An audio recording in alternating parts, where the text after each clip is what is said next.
Caution, Mr. Holly, let's have this lady that she's just designated go outside. I'll make a decision whether or not she's entitled to call. Great. Judge, may I interrupt briefly? May I step downstairs to circuit court until Piper is called later if it's called? You can go anywhere you want to between now and Piper. Thanks, Judge. Because I have no great confidence that we're going to get to the Piper case because it is last on the docket. So. Yes, Judge. Thank you. All right. If those witnesses are outside of the courtroom, then I am in a position where I want to hear this motion. We have two motions to quash. And I still renewed and I refiled my motion for default judgment as well, Your Honor, for today. I put together the discovery and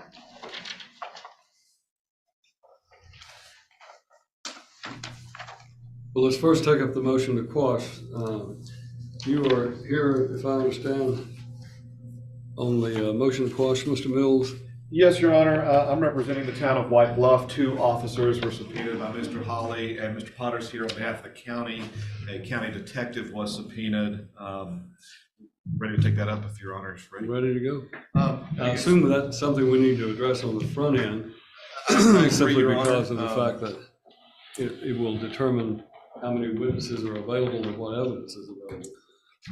Your Honor, the gravamen of the motion is that under Rule 45, non-party witnesses must be given 21 days to respond. These subpoenas were issued on October 20th, 11 days ago. So that's the main thrust of this motion as to the subpoena ducis tecum, which compelled testimony and the production of a pretty wide range of documents, evidence, and tangible things, which we have not had a chance to review. I believe the White Bluff officers were served last Wednesday, issued 11 days ago.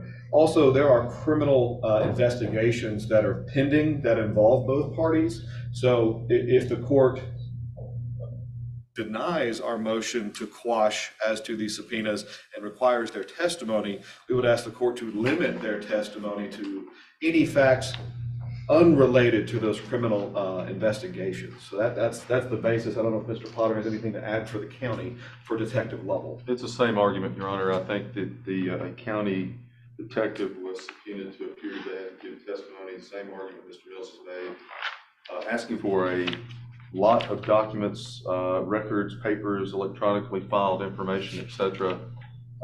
Certainly was issued less than 21 days ago and served even later than that. And so I think there's an absolute right to declare the subpoena ducis tecum void ab initio because of the time frame. But if Your Honor compels the testimony of this officer, as Mr. Mills pointed out, it's our understanding that there are pending criminal investigations, that there should be some limit on what the scope of the testimony. Mr. Holly, did you issue a subpoena? I did.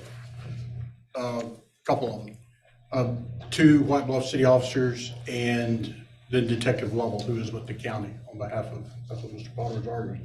First off, Judge, I don't have any issue with the testimony going to whatever is civil in nature.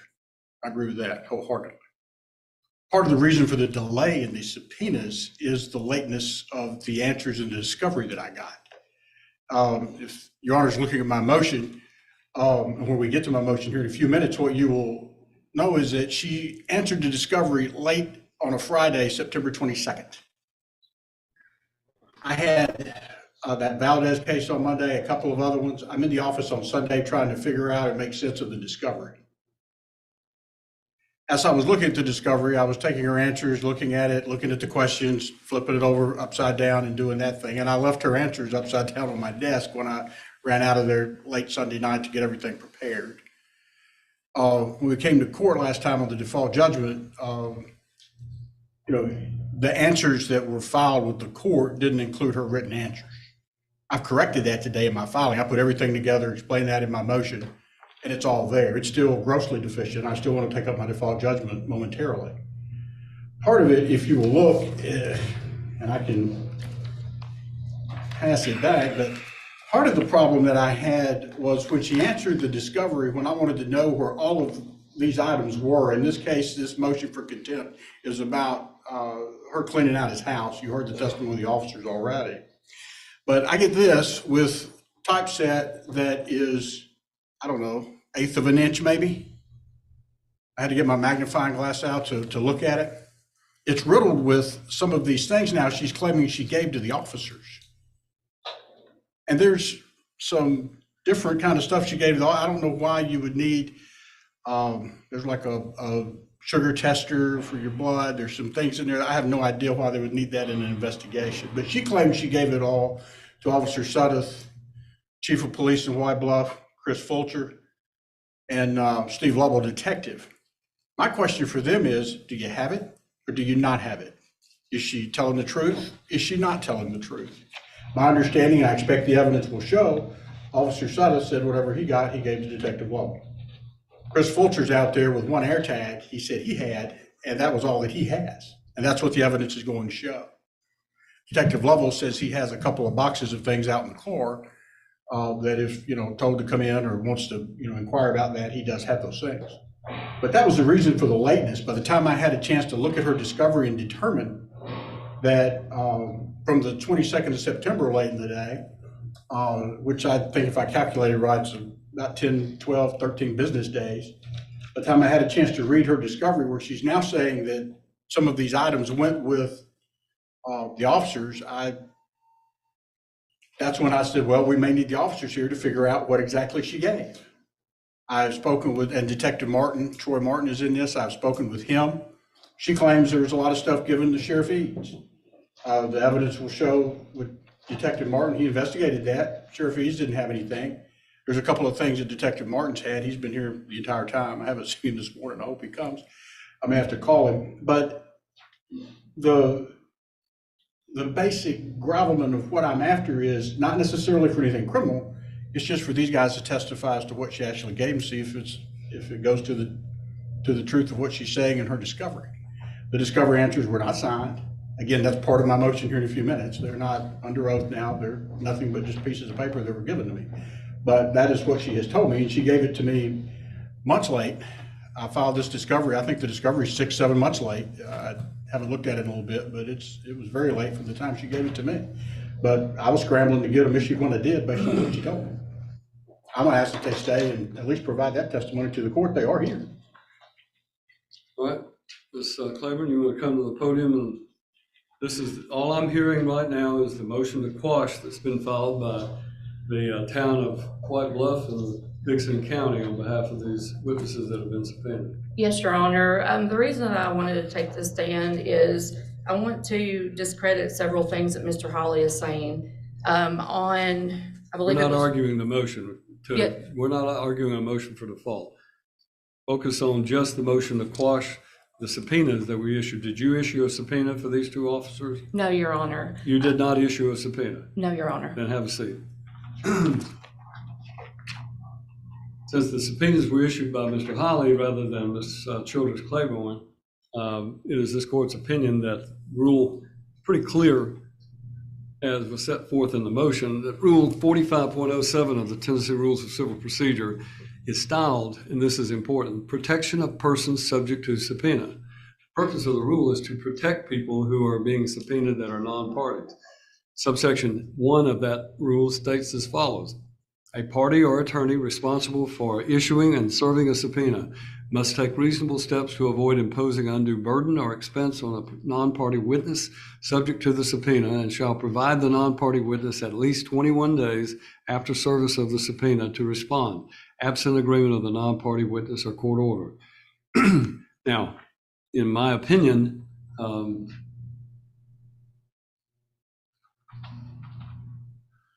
I am of the opinion that it is that rule would prevent the witnesses who have been subpoenaed to produce any documentary evidence, period, unless they've been given 21 days. But I don't see anything that would prevent them from being subject to subpoena to testify in person, and therefore I will grant in part your motions to quash as to the production of any records, any kind of documentary proof, but the witnesses who have been subpoenaed can testify as to non-criminal matters. Mr. Hawley has made that clear. That's what he intends to do. So their testimony will be limited to non-criminal matters, and if either of you wish to remain during their testimony to advise them, because since you are the attorney representing those witnesses, you have the right to remain during their testimony to ensure that they are not exceeding the civil portion into the criminal investigation. I don't want to turn this into a preliminary hearing for the criminal cases, and I'm not going to allow that to occur. So, go ahead. Thank you. We'll advise the witnesses. All right. Now, Mr. Hawley, have you argued sufficiently your motion for default? Judge, I got a few more things to add. The court should have filed October the 5th from me a motion for default judgment. And this is, I think, more or less the second, maybe third time we've taken this default judgment up. Every time that we've taken it, she's done a little something to carry it a little more further and get it continued. The bottom line with this is she's not answered her discovery yet. And attached to that motion, you should have everything that I got from her at this point. I looked at it closely. And again, the last time I was in court late on Sunday trying to prepare for everything, and she dropped this off at the last minute for our hearing purportedly on that following Monday. That Friday afternoon she came in, I was looking at the questions like we do, looking at the answers. I was flipping them over upside down and doing that on my desk. Looked at them really quickly. Didn't have time really to read the small print of the other answer, but I didn't flip that one back over and put it back in and have it in that stack to hand to you that following Monday morning. But I do now, and the answers are all there. I had prepared a deficiency letter at that time for Ms. Childress, and I stand behind my deficiency letter. It was still accurate because when my staff had looked at this for the deficiencies, that they had looked at her answers. The first thing I'm going to point out is in the 6-7 months or so since these things have been filed and outstanding, she still has not provided a signed copy under oath as required under the rules. That was made plain in the deficiency letter. The deficiency letter was sent back out to her again. So she heard about it all that day that we were in here. She got the deficiency letter. These answers have not been signed. And if you look at what she's missing, she didn't put down any aliases, obviously I know her name, but alias, social security number, and driver's license number. And those are pretty stock questions, and I didn't get anything as far as an answer on that goes. See attachment, there's nothing in there. Please state your current employer as well as your last 3 months pay stubs. I got nothing. There's no answer to that question. And I would submit to the court, mainly we're arguing today about money in this motion for contempt. It's about the cleaning out of the house and all the things that when this court ordered that she would leave the home and have nothing damaged or destroyed. The court's heard enough to understand that's where we are with this motion. And she has a source of income here with her employer that ties into this at the very end if the court grants it as her ability to pay. And I don't have anything. I have confirmed with the office she does have and has had a job for quite some time at MetroCan. I can show Your Honor the staff footage of my cameras at my office. I believe she had a MetroCan shirt on when she dropped this stuff off on Friday, but she hasn't, and she refuses to answer that question. There goes on with bank accounts. There's issues with her father's estate, which again is money to her, which would affect her ability to pay. She's refused to answer those questions. Interrogatory number 22, I think, is important. Please state your witnesses, address, telephone numbers. There's nothing. And she comes in today and said, I'm going to call these witnesses. It'll be the news to me. First I've heard of it. And she refuses to answer that question about the witnesses and refused to answer about them in the overall case in the divorce. It affects today as well. Of course, there's other questions here. I'm trying to hit the highlights. The request for production of documents, obviously the pay stubs are not there, tax returns are not there, business statements anything having to do with Facebook, and she has put quite a few things on Facebook regarding all of this. And there's nothing there. What she considers to be her separate property list, separate property owned prior to the marriage, recordings, anything of Mr. Claiborne, I have absolutely nothing of. And these are minus the recordings, I think. I don't know if there's any of that or not that she might have. But the rest of this stuff is all boilerplate discovery things that go to our issues here today. And it's the reason why things take forever is because you kind of got to go off on a fishing expedition when you get into these motions or a final hearing when people don't adequately answer the discovery. I'm kind of in a hamstrung situation here. I do think based on the conduct of Ms. Childress and her flat out refusal to answer these, I'm entitled to a default judgment in some manner. I would ask that the parties be divorced today, that put on some testimony about the proof if you need it again from him, but the motion pretty well sums everything up and adds it up. Or the only other issue with the divorce is I think it's $42,000 some odd worth of property that she's absconded with or vandalized at his house. And Your Honor heard hours of testimony on that, saw the pictures, saw the receipts, saw everything that we put up on the stand. But it's just not fair for her to be able to avoid the rules. I know she's representing herself, but this court, and she has been representing herself for some time, this court made it pretty plain, and it's in the order, that she was to provide a full, complete answer to the discovery the last time we were here, not to mention this time. And I've just failed to get anything that I can use. And again, the other thing that I'm getting, the court looks at the back of this where it says, she's listing and addressing that list that Mr. Claiborne did. I had to get a magnifying glass to help me out with that. I'm not as young as I used to be. My bifocals weren't working, but I submit to the court, if you see that, that's just another situation that we have to deal with in this case from Ms. Claiborne. And it's another way to just get a dig in as far as the whole process goes, when she puts it in font that's that size. Thank you, Judge. Shoulders Claiborne, you may address the motion for default. Yes, Your Honor. I guess I don't really Happy anniversary. You just had your first year anniversary October the 3rd. So yes, sir. I'm sure it was a joyous occasion for you and Mr. Claiborne. Well, it would have been, but unfortunately, a week after I was in your courtroom, I lost my job with Metrocan. They eliminated my position. Well, I say that sarcastically because this was a 4-month marriage, and we're now a year into your marriage. You were married in October and filed for divorce. Mr. Claiborne filed for divorce in March of 2023. So, Yes, Your Honor. anyway, more like a 5-month marriage, but in any event, divorce has been pending longer than you and Mr. Claiborne lived together. Yes, Your Honor. And I want you to understand that makes a difference as far as the law is concerned on the length of your marriage. Yes, Your Honor. So I need you to address why you have not answered more fully the discovery pursuant to the order that I entered in August of this year.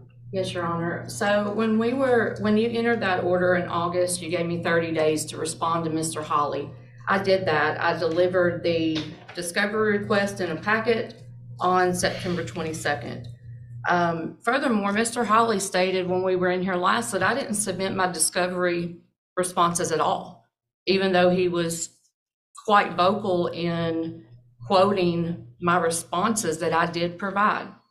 Now, Your Honor, when we were in court last time, you advised me that I needed to bring in my evidence, that I did turn it into Mr. Hawley, and those answers needed to be here today. Your Honor, I would like to present, I have a video on this thumb drive. 12:06 p.m. is when I walked those answers into Mr. Hawley's office. This is a screenshot of my answers where, in fact, interrogatory number 2, my social security number, 41151. Don't say it out loud, please. This is being live streamed across the world. You don't need to put your social security number out there. Mr. Hawley, do you have any question about the fact that she produced those at your office? I do. You have everything that she produced. I haven't seen what she's looking at here, but if she's going to. Mr. Hawley. Okay. And I'm going to disagree with you, Mr. Hawley, of the video where I handed it to Bobby in your office. There's a screenshot and there's my answers. And if you look at response number 22 that you previously called out to Mr. Wolf, I did in fact answer that as well. Not one of my responses was left blank. There's Well, no again, Social Judge, Security I just need a number. little bit of time to compare this with what I've got. For that being the case.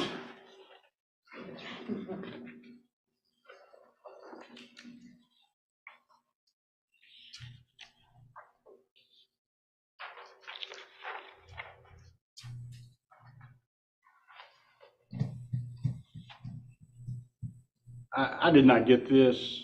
This is not something that I got. This court, and if you don't have it, I sent that to the court attached to my motion as to what I got. That says see attached. Well, Your Honor, I have no problem if someone can instruct me on how to use the computer. It's on my thumb drive. What is? The video of me with those responses on the top page, walking those into Mr. Holly's office from my Jeep, walking in to the only lady that was in the office was Miss Bobby, and you can hear me telling her, this is my discovery from Mr. Holly. I did a screenshot of that video, and that screenshot aligns with my answers. My answers were on the top. I recorded that for a reason, Your Honor. I have been drugged through the unimaginable with this attorney and his client, and I have had to document and cover my every move in my entire life right now. I have the evidence to prove I turned in the responses. Well, if you desire to try to demonstrate that video, you may do so if you have the type of equipment necessary. I cannot try your case for you, Ms. Childers-Claiborne. You have the obligation representing yourself since your prior attorney has withdrawn. It is your obligation to put on whatever proof you wish to do so. But I want to inform you of the following. On August the 24th, this court put an order down that stated as follows. It is therefore ordered and judged and decreed that the wife shall provide full and complete answers to all discovery questions previously filed by the husband within 30 days of today's hearing date, August 24th, 2023, or sanctions may be imposed. Now listen to me as I explain to you, because if you had a lawyer, your lawyer would know this, but you're charged with the same knowledge of anyone else.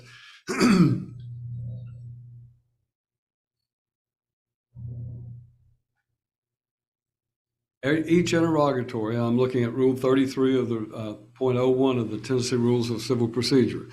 Each interrogatory, which is what we're dealing with, shall be answered separately and fully in writing under oath. So none of these have been sworn to. Mr. Holly's allegation that you did not sign them before a notary or provide them under oath, and therefore, and that if they have not been fully answered, then under those circumstances, they don't comply with the court's order. The Rule 37.01 is what Mr. Holly is referring to as far as what he's asking for default judgment, failure to make or cooperate in discovery sanctions.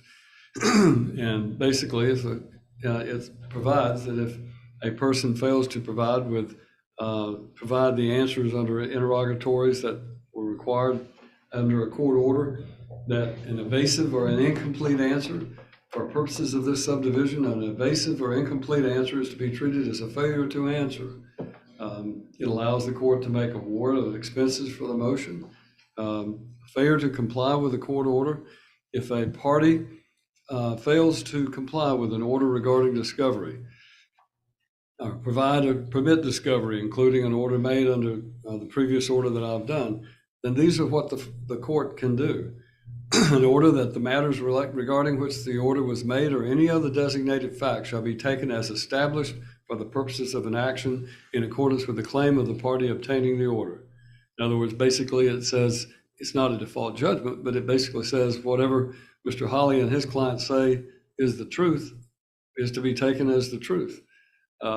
Paragraph B, an order refusing to allow the disobedient party to support or oppose a designated claim or defense, or prohibiting the party from introducing designated matters into evidence. In other words, I can simply say, because you've not fully completed your discovery, that you can't introduce any evidence on these issues that are before the court. Paragraph C, an order striking out pleadings or parts thereof, or staying further proceedings until the order is obeyed, or dismissing the action or proceeding as any part thereof or rendering a judgment by default against the disobedient party, which is what he's asking me to do. In lieu of any of the foregoing orders, or in addition thereto, an order treating as contempt of court for failure to obey any order except an order to submit to physical or mental examination. And then where a party fails to comply with an order under 35.01 requiring a party to produce another for examination, that one doesn't apply. So you see what the rule provides is pretty clear. You can't just submit a bunch of stuff and say, I've answered the discovery. Your answers have to be complete, directly responsive to the questions that were asked, and under oath. And in this case, those things have not been done. So whether or not you delivered some documents to Mr. Holly and have a video of it is not really the relevant issue. The relevant issue is whether or not you fully answered those discovery questions and whether or not that constitutes a violation of the order of this court regarding discovery entered in August, and whether or not I'm going to then allow you to put on any proof regarding those issues. Yes, Your Honor. And I'm sorry, my point that I'm making is I answered every question Mr. Holly asked me. There's a printout. Mr. Holly has my documents. What I'm stating is on this thumb drive, those answers were on the top page because I knew he would pull this. And I walked them into his office and physically handed them to Bobby. And she acknowledged and took them. I answered every question that came my way, and I answered it within the time frame that you advised me to issue it in. The reason they are not notified, I have been very vocal since March that my name is not Amy Lee Childress Claiborne. My legal name is Amy Lee Childress. I do not own one government state ID with the name Claiborne on it. You have to have an ID to get something notarized. Mr. Holly is fully aware of what my name is. When he's sending the letters to Metrican, on the outside it says Amy Childress on every motion inside. And you think that prevents you from appearing in front of a notary public under the name Amy Childress and signing the documents under oath? Your Honor, I signed the documents that I gave to him. I do not have an ID that has the name Claiborne on it. I'm going to take a recess. Mr. Holly, you compare what she's producing. When I come back, if she's able to produce a video of it, I'll allow her to play it, and then I'll make a ruling regarding, I'm going to necessarily have to examine what it is that you've asked and what her responses have been to determine whether or not she's in compliance with that. So we may not get started before lunch if I have to review all of that. Yes. We'll take a recess and allow this to take place. All right. All right. Mr. Holly, you've had an opportunity to compare what Ms. I have. Childress. It looks like a different typeset, or maybe that's the way she copied it. And that's what I was saying. I hadn't seen this before because of the stretched out typeset. I don't know how she took a picture of this thing. I've included this in my motion. This is in there, but it still doesn't answer, in my opinion, any of the questions that I've brought up. Now, if you look at this interrogatory number 2, she states 102B West Hills Terrace, Sidney Claiborne. There's 2 numbers after that. I don't know whether that's her social security number, Sidney Claiborne's social security. It's that for the answer to that question. But outside of that, I'm still prepared to go through these line item by line item with several things that she's not produced, including the witness list, including all the other things that I've mentioned. And they never were signed. She hadn't produced that. They've not been signed. They've not been affirmed under oath by her as required by the rules. But this is a different picture of what she dropped off, but it's in my October 5th motion. This exhibit, I believe it's exhibit B, what she actually returned.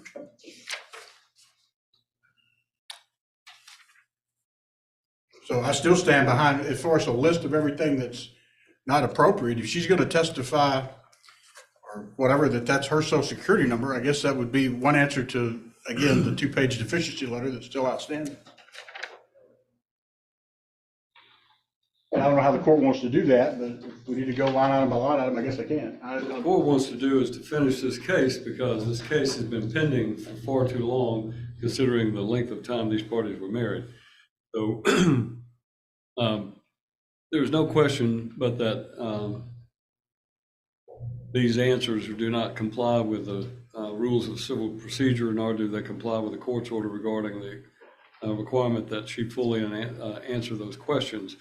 As a result of that, courts considered all of the different sanctions that can be imposed on this, and what I'm finding is that the most appropriate is to refuse under subsection 37.02 subsection B. The court finds that the defendant should be prevented from and prohibited from introducing any evidence regarding the matters that are requested in the discovery that you have filed. And therefore, she will not be allowed to introduce evidence on the issues that were raised in your discovery request, and you may proceed with your case. But I'm not granting a default judgment. She'll be able to testify about grounds and so forth, but as far as introducing a lot of evidence that's set forth in your discovery request, I'm not going to allow her to do that because it's not being complied with the order. But you may call your next witness, Mr. Hawley.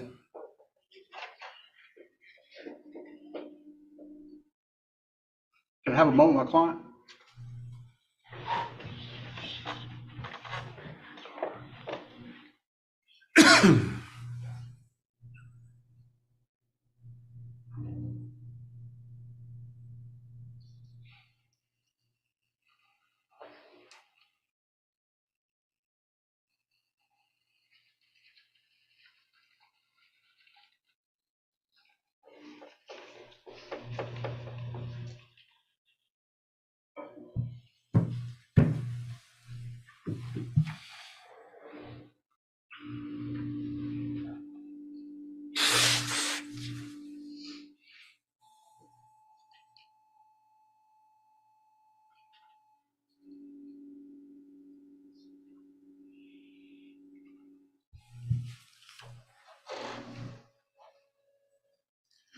So just a point of clarification, as far as the answers not being signed, all of those types of things, she's not going to be able to put on any evidence for any of the questions that I've asked. Correct. And that's for today as well as, That is correct. unless she remedies it at a final hearing.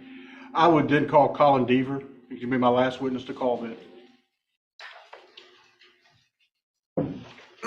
Ms. Childress, I understand that you may not agree with my ruling, but the fact of the matter is that the rules require that those answers be filed under oath and that those are sworn to. And the reason for that is that the opposing party may rely upon them as an accuracy. Where the rules require it, there's no provision for me to waive that, and as a result, your answers were not sworn to. I understand your reasons why you've given them, but rather than grant a default, simply a default, I'm simply saying that you cannot you cannot put any proof on regarding those issues that were asked about in the discovery request. Yes, Your Honor. I think the problem that I have with it is I have the evidence to prove that Mr. Hawley has been lying in the last 2 court hearings, and it's on my thumb drive, and regardless of what Mr. Hawley wants to state, I do have that factual evidence that I did answer the questions. The way those were typed out, the reason it has an address, my social security number, and my driver's license number, if you read the interrogatory questions, they correspond with what was provided. I did not feel the need to retype those, but I'm fine with not using any of my information.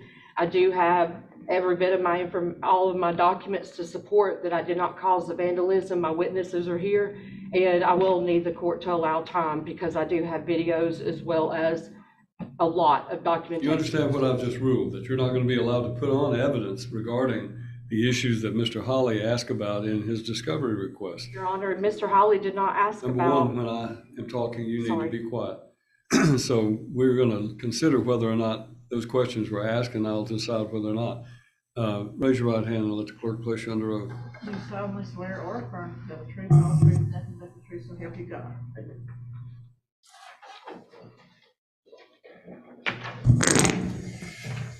All right, if you will, sir, state your name for the record. Colin Patrick Dever, Mr. Dever, what is your address? 6501 Harding Pike, apartment T14, Nashville, Tennessee. What is your last name? I'm sorry. Dever. Dever rhymes with never. Okay. Never Dever. Pull that base of that microphone towards you a Sure. little bit so that it picks up, please. Is that better? That's better. That's Okay. better. You want to spell your last name for the court? D-E-V as in victory, E-R. All right, thank you, sir.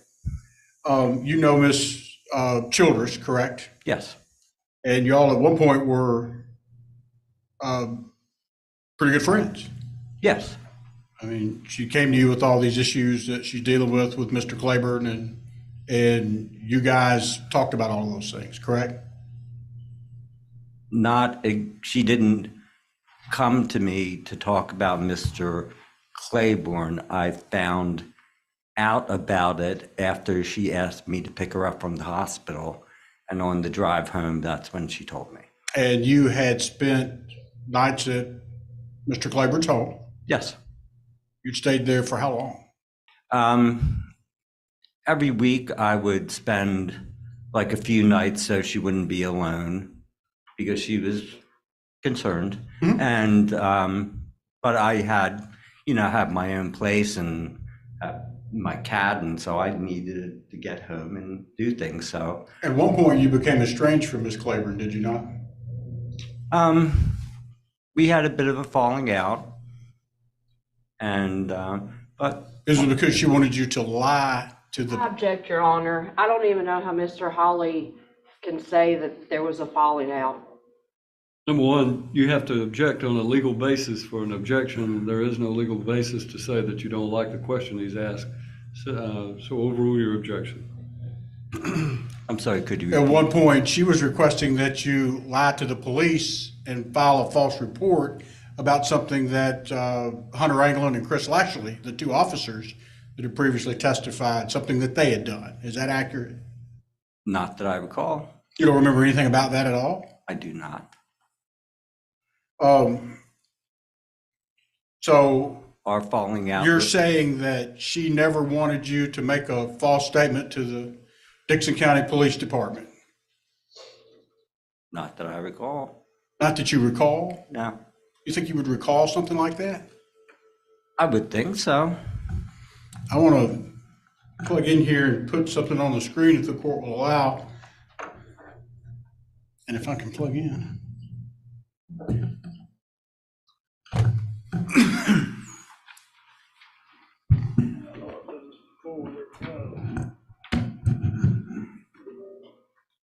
I'm going to show you a text message.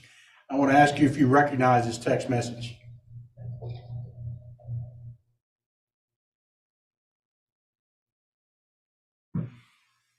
Yes, You wrote this, did you not?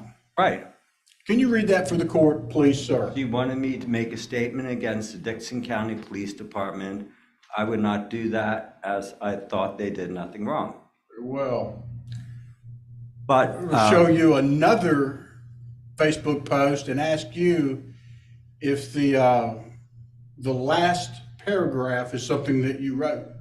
yes, That's on your Facebook account, mm-hmm. and you wrote this. Yeah. Can you read that last paragraph for me, please, sir?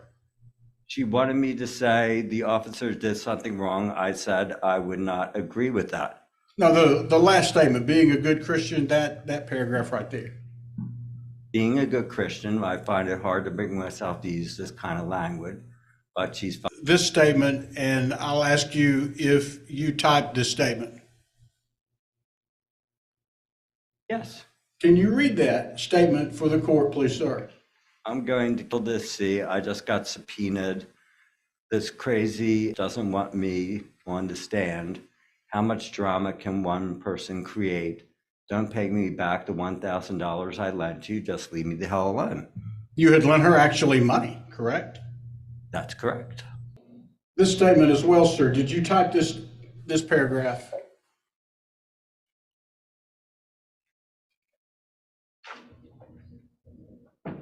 Yes. Can you read that paragraph for the court, please, sir? I'm over this no talent starting up trouble again. I just caught a call from the Dixon County Police Department about the complaint brought up against the officers, and my name was mentioned. What you need to do is pay me back the $1,000 I have lent you and leave me alone. You got a call from the Dixon County Police Department about a complaint brought up against the police officers, and your name was mentioned. What did the Dixon County Police Department ask you about that? Did I recall anything inappropriate? I don't remember it was a female, I guess, sergeant and I said, You're not, no, I didn't recall anything that I felt Do you have an objection? inappropriate. Ms. Childers? yes, Your Honor. This question is actually in part of a criminal investigation, which is part of what the other two attorneys spoke about. Can I have them intervene and see if the question is allowed? Holly? This is non-hearsay, Judge. It goes directly to Ms. Childers' credibility. She's asking Mr. Dever to get involved in filing a false police The report. objection is as to the question that his conversation with the Dixon Police Department. He's reciting what he was being asked by the Dixon Police Department, which is a hearsay statement that they're asking, the question from them asking him, and his response would be hearsay. I sustain an objection. I don't think that really has a relevance anyway, but it is hearsay. Sustained. That's all I have. Thank you, Judge. Ms. Childers, you have the right to ask questions of this witness. It is not a point for you to argue with him or to make statements. You can ask questions in the form of a question if you wish to do so. Do you wish to ask any question? Yes, Your Honor. Come to the podium and you may ask your question.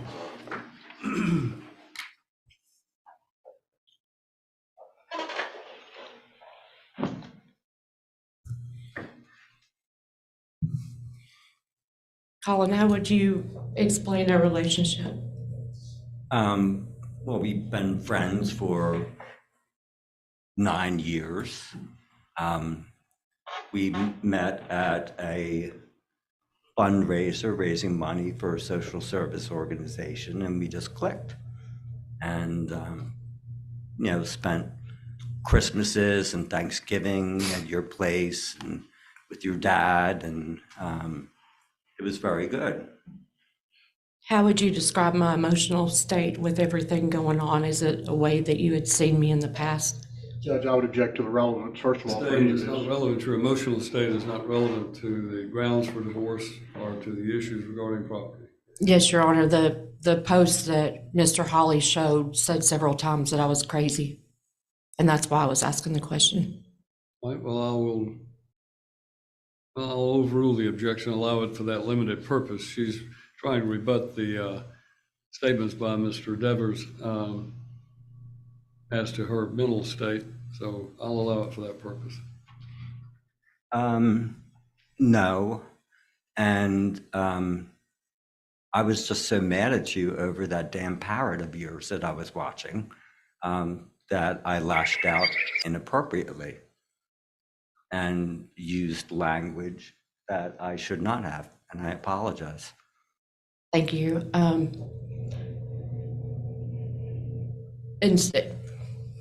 Sorry, give me one moment. I just need to think how to word it. Did I ever ask you to lie to Dixon County Sheriff's Department?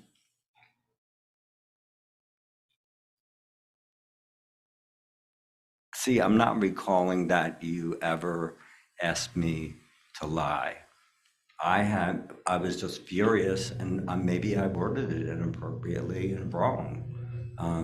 I was just really mad, as you can tell by the text.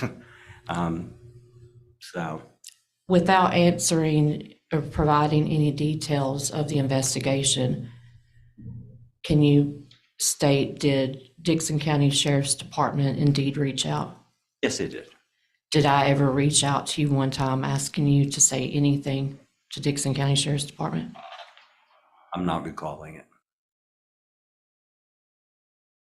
During the course of everything that has gone on, have you, I know you've had some medical issues. Were you ever under the influence of alcohol or any type of, prescribed medications when these messages were typed up? No, I was just angry. And I know you were a little shocked about how those messages came up. Can you tell me, did you provide those messages from your messenger to Mr. Hawley in the text messages? Judge, I'm going to object, first of all, to the relevance of how they were there. They were there. And secondly, it goes with the discovery. I mean, I well asked to provide everything having to do with any sort of social media, anything with witnesses, all of these things that she's not answering. Sustained. Witness will not answer the question. Have you ever shared your social media information with anyone? Again, Judge, same objection. So the question is, have you ever shared it with anyone? Yes, Your Honor, because the point I'm trying to make is Mr. Hawley, his client, has continued to stalk and harass not only me, but people in my circle, and Mr. Collin does seem to not be aware that anyone accessed his social media account. Sustained, because this witness has testified he's the one who posted those messages. I don't think that it's relevant whether or not there is any other issues. Any objection? No further questions. Mr. Hawley, you have any redirect for this witness? I do not, Judge. Mr. Dever, you may stand down. You are released from your subpoena. You may go about your business, or you may have a seat in the courtroom if you like. Thank you. Mr. Hawley, you may call your next witness. I have just a quick moment, Judge. You may.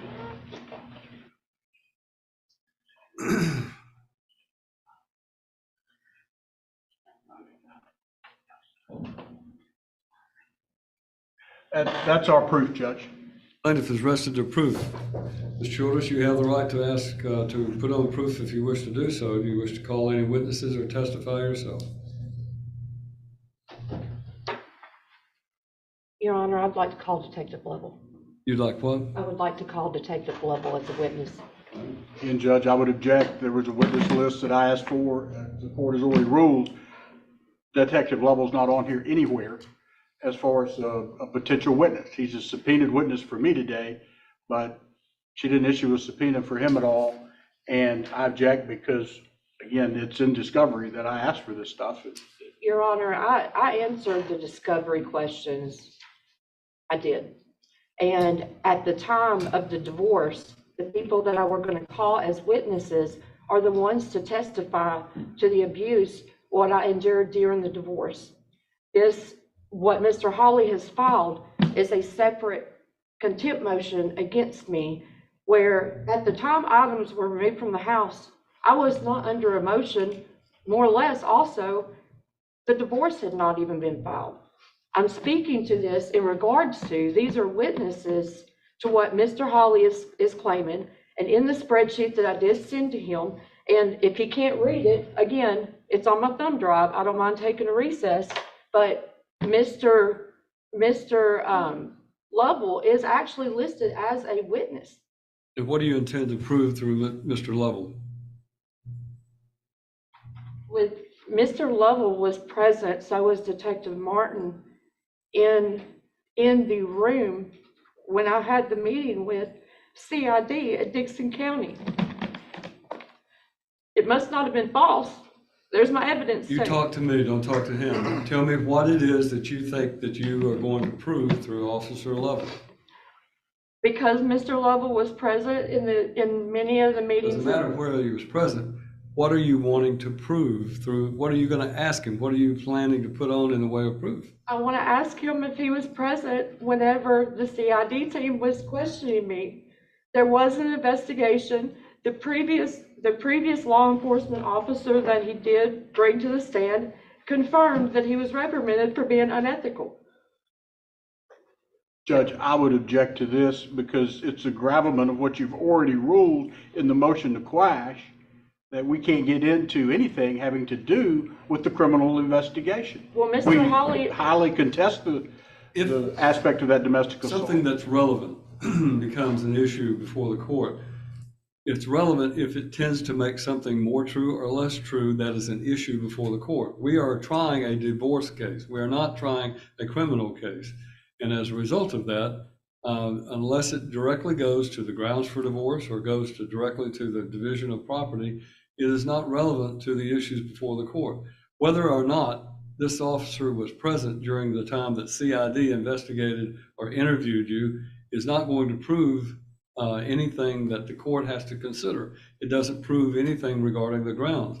What you're attempting to do is to rebut something that you asked these officers about whether or not they were reprimanded. Well, but whether they were reprimanded or not does not go to the issue of whether their testimony was truthful or not truthful. It has to go with whether or not you feel like they acted professionally. Yes, Your Honor, my point being is because Mr. Hawley was questioning if I had Mr. Dever lie to have him contact the sheriff's department, and I did not, and I wanted to show the proof of that. But as to Mr. Hawley's point about the criminal side, Your Honor, you're correct. This is a divorce. This is a divorce hearing. It should be in regards to a divorce. What Mr. Hawley and his client are coming after me for is theft.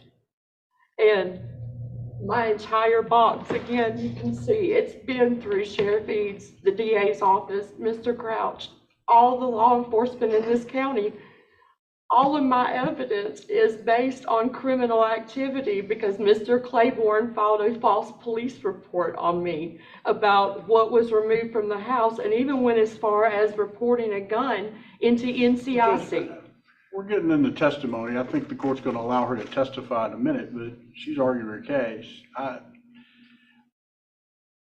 Mr. Hawley, We're making those statements. I'm going to allow her to call Mr. Lovell, but I'm limiting it unless it has some direct elements. You'll need to object to anything that goes beyond the scope, but I'm going to allow him to be called as a witness. Since I don't think I'm going to prevent her from calling a witness, but putting on the evidence is a different matter. So Mr. Lovell will be called as a witness. I'll allow you to object, and then I'll rule on it. May I address the court briefly? You're talking about grounds for divorce, but today we're just here on a motion for contempt. This isn't the divorce trial. I'm not prepared to put on grounds for divorce today. I filed a motion for contempt because of the previous Why order. are we trying? Let me say this. Does your client want to be divorced? I would ask for default judgment for at least a divorce today at the end You of want to be divorced from this man? absolutely, Your Honor. They're granted a divorce today. Thank you, Your Honor. Right now. Now, since we're not talking about grounds for divorce, the division of property goes without fault to, is to be equitable or fair without fault. So I'm not going to consider the fault of the parties, but it also goes to the classification of property as to whether it is separate property owned by one of the two of you before the marriage, or whether it was marital property acquired during the course of the marriage. So those are the issues that are before the court. So let's limit it to that. You've now been granted a divorce. So the issues of what happened and what caused it are not relevant to this court's proceedings anymore. We're now going to go to the issues of property division, which is only about who owned what and how much it was. Now, we've also ruled that you can't put on proof about the property issues because of my ruling regarding the answers to discovery. And if those were questions that were asked during the time that these answers to discovery were requested, then I'm preventing you from, under that rule, from putting on proof about it. So what I want to know is, do you have proof regarding any issue that is still before the court? Yes, Your Honor, I do. What are you planning to put on? At the time that the discovery questions were handed over to me, I had never left the marital residence. So, Mr. Hawley, there's no way that he could have asked that question. He couldn't see into the future to see what this next motion would be. The motion was filed after the fact. What I plan to present to the court, I have hundreds of documents of receipts, proof that these are my items. I have video of what Did you produce all of those for Mr. Hawley? All of those hundreds of receipts that you claim? No, Your Honor, I was not asked to. I was asked specifically by the court to provide Mr. Hawley the spreadsheet. And I did do that. And I have a copy of the spreadsheet on my thumb drive if anyone has a problem with how to make it out. However, based on the witnesses that are here in this courtroom, Mr. Hawley was able to read that spreadsheet because Mr. Lovell is here to testify in regards to electronic devices that were handed into the city of White Bluff. Well, if I can, Judge, interrogatory number 29 Have you filed the interrogatories in the court file? and number 28, I have. And they're also attached to the motion that I filed for the 5th. The last time we were here, I gave them to the court as an exhibit. And then they're also attached as her answers. The questions are written out and she's got a handwritten answer. And the request for production of documents number 29, produce any and all documents and or items you intend to introduce as exhibits into the trial of this matter. And again, number 28 says basically produce anything from your spouse to others, photos, videos, any other material in any other way relating to your spouse. But I think she's stopped from putting any of that on. Your Honor, And again, as far as something classified as marital or separate property, I think it comes into play today from the property that maybe she took. But as far as an overall classification of everything, I mean, I'm not really prepared to get into a divorce trial today. I just filed a motion for contempt because there's some $40,000 worth of stuff that's no longer there. I've granted you a divorce. I'm referring you to a special master regarding the identification and classification of all of your property. And we'll let someone else take the time that doesn't have all of these other folks who are needing it. So each one of you will be required to post with the clerk and master a deposit of $1,000 towards the payment of the special master's fee. And then I'll designate special master, Mr. David Brogdon will be the special master for your case. He will determine and hold an issue. I will draft an order that refers it to the special master and sets forth the issues that are to be resolved by the special master. You've been granted a divorce that terminates anything except the division of property and the motion for contempt regarding those property items. So. Mr. Brogdon will be allowed to look at the contempt as well and determine that, or? It will be allowed to determine the issues of property and therefore and where those properties items are located. Yes. Your Honor, Mr. Hawley filed a motion against me in his motion saying that I'm entitled to be represented by counsel if I could not afford one. I no longer work. I do not have $1,000 to pay in this matter. Can I request that I have a public defender? Don't get a public defender in the civil litigation. You can represent yourself. I'll reserve the issue of posting the special master's fee, but you will have to pay a special master's fee at the conclusion of the case. And this court cannot and will not devote the time that it seems to me would be required to sort through the mess that the two of you have created in your marriage of 4 or 5 months. And all of your claims in your box with evidence labels on it do not, don't particularly persuade me that these issues are relevant. But if you want to litigate them, I've granted Mr. Claiborne a divorce and you a divorce. So you are now able to go forward with division of property issues in front of someone who might have a little bit better, a little bit more time to devote to it. So I'm going to take a recess. I'm going to draft the order referral to the special master, and then we'll come back and I'll start the next case. So you might want to contact the next people in order. Yes, Your Honor. Thank you. I wanted to address an issue that I wasn't aware of at the point in time until I began to go through the file. Ms. Childress has never filed an answer to your complaint for divorce. There was no answer filed, no counter complaint. She apparently had some motions filed through her prior attorney, Mr. Baker, who filed on April the 4th a motion for an opposition to the motion for possession of marital residence. On April the 19th, filed a motion for exclusive possession of the vehicle. On April the 19th, he filed a motion for pending support. And then on May the 9th, Mr. Baker filed a motion to withdraw, and that was heard and granted. No answer has been filed to the complaint for divorce. No answer has been filed to your motion for contempt. And a party appears from the record according to the documents. So therefore, this court is revising the judgment that I previously entered. Your motion for default is granted based upon the fact that Ms. Childress has not filed an answer to contest the issues that are before the court. And a default judgment means that you, as though you never appeared in this court. And as a result of that, Mr. Claiborne is granted the motion for default judgment as to all the issues that are raised in the complaint. And therefore, the court, having heard proof on those issues, grants your finding of civil contempt in the amount of damages that you have set forth at the prior hearing. You'll draft an order and submit that to Mrs. Childress.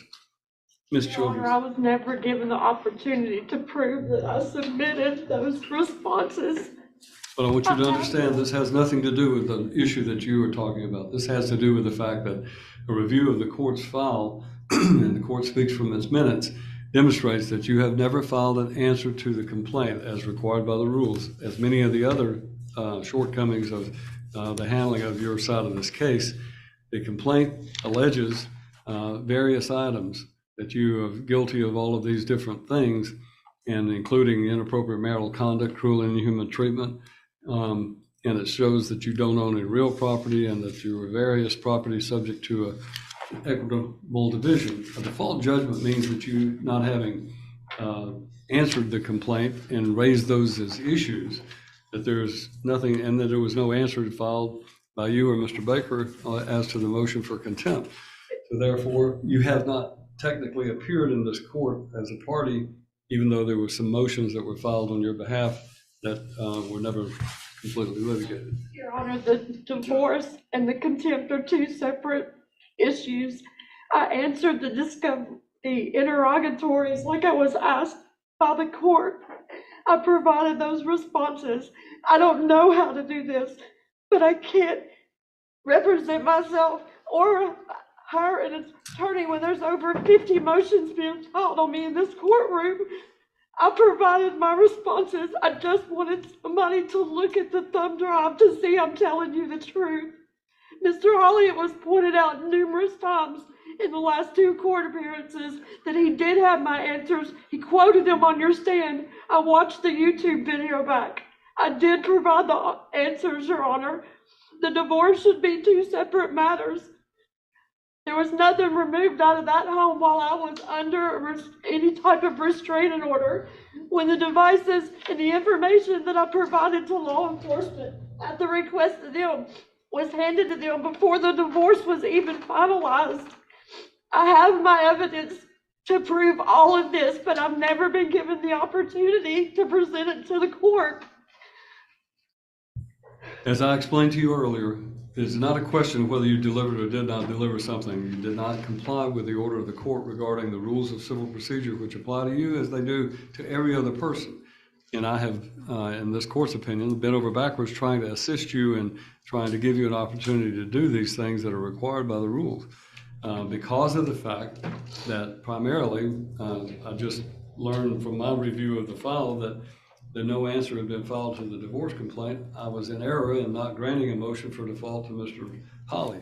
A motion for default means he wins because you actually didn't show up in the sense of a legal proceeding. And for that reason, it seems to me that there's really nothing more that I can do for you, because as a part of the divorce action, the motion for contempt was a violation of the statutory injunction.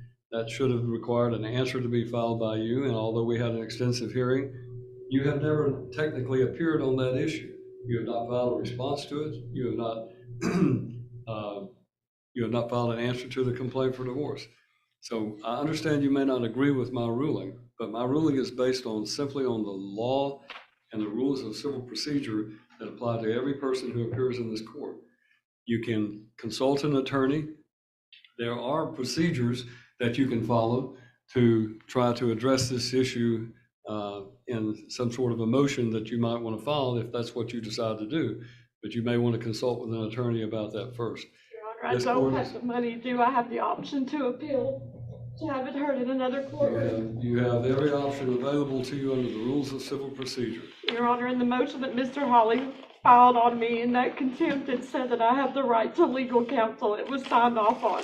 It's because he filed it and gave you a notice of rights, but he's filed it as a civil contempt rather than a criminal contempt, which means you do not have the right to an attorney. Civil contempt means I'm not going to incarcerate you in jail And for that reason, you do not have the right to have an attorney appointed for you. But Your Honor, it was listed as criminal contempt. That's why I didn't understand why it was in your courtroom.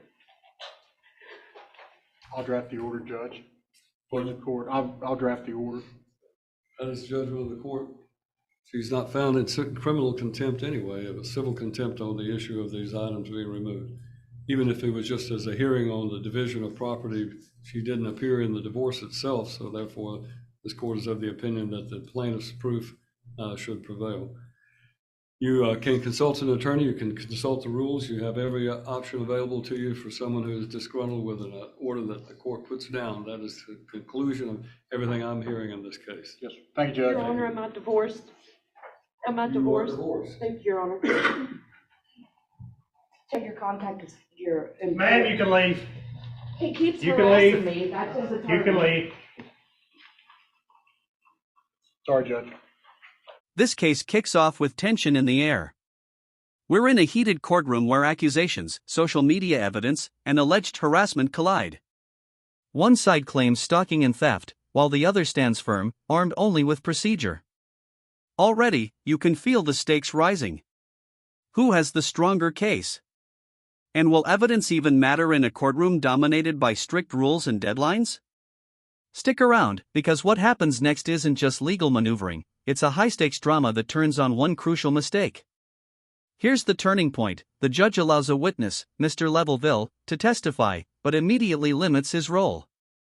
This isn't about personal grudges or proving someone's intent, it's about relevance. In civil court, especially divorce proceedings, evidence must directly impact property or legal rights. Anything outside that, no matter how dramatic, is dismissed. This is a textbook example of why knowing legal relevance is critical. Emotion, screenshots, and videos won't override the law. And then, the fatal error: no answer filed to the divorce complaint. None. Zero. This one omission obliterates months of arguments, hundreds of pieces of evidence, and emotional testimony. Legally, it's called a default judgment, essentially treating the absent party as if they never appeared. It's harsh, but it's not punishment, it's a consequence of failing to comply with procedural rules. This moment is a chilling reminder that in court, paperwork can outweigh proof. Notice the frustration: the self-represented defendant believes justice is on her side. She's armed with thumb drives, screenshots, and receipts, yet the law is indifferent to intent or effort. Court procedure doesn't bend for emotions, and every plea for fairness is met with cold legal reality. It's a brutal showcase of how the system prioritizes compliance over persuasion, and why navigating the courtroom without legal guidance can be perilous. This courtroom didn't just expose a broken marriage, it exposed a harsh truth: procedure beats emotion every single time. Every video, every screenshot, every heartfelt argument crumbles if rules aren't followed. Self-representation offers autonomy but comes with immense risk. The judge remains calm, methodical, and unyielding. Divorce granted, civil contempt awarded, default judgment entered, all in the space of a few minutes. The emotional chaos outside is irrelevant. The court acts with precision, not sympathy. In summary, this case teaches a crucial lesson: in civil court, compliance with procedure is everything. No answer filed, no formal response, no matter the evidence or emotional appeal, results in default judgment. Divorce granted, civil contempt confirmed, damages awarded. Proof alone doesn't win a case, process does. If you found this case as shocking as we did, make sure to hit that like button, share your thoughts in the comments, and don't forget to subscribe for more jaw-dropping courtroom breakdowns.